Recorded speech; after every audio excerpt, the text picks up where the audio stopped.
Every morning, a novice carried water from the river at the edge of the forest back to the elder's hut near the hillside. The path was steep in places and smooth in others, worn by the souls of generations before them. The novice owned 2 clay buckets, one for each hand. But over time, one bucket developed a long crack running right down its side.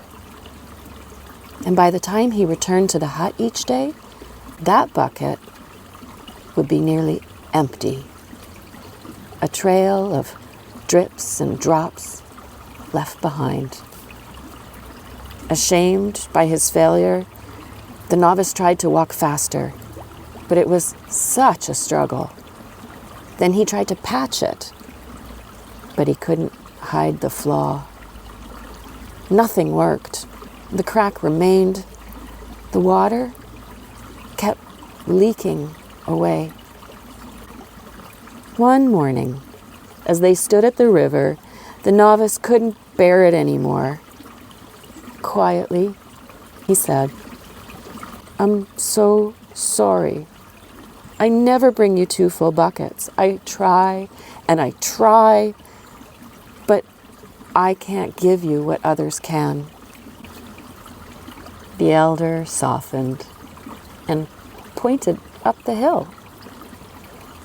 Along the path, on one side only, wildflowers had taken root. Not ones planted on purpose, but the kind that arrive on the wind. White ones, soft like breath. Yellow ones that only open in the sun.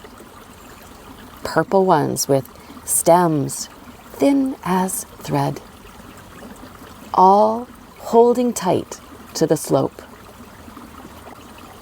"Yet," said the elder, "you've brought me happiness, unlike anyone else. You've been watering this path for months." The novice hadn't noticed.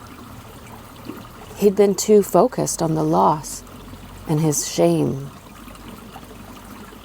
He didn't see what his effort had nurtured and grown.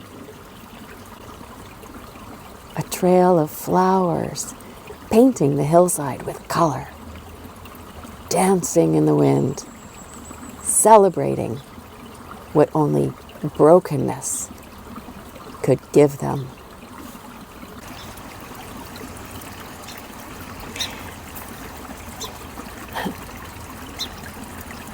If you've ever felt like your cracks make you less worthy, I hope this story reminds you they may be the reason someone else feels safe enough to grow. If you'd like to share, what's something that you used to hide that someone later thanked you for? I'd love to read your reflections in the comments. If this felt like a little bit of rest for your heart today, please like and subscribe. It helps others find this safe space too. There's more to come, and you are warmly invited.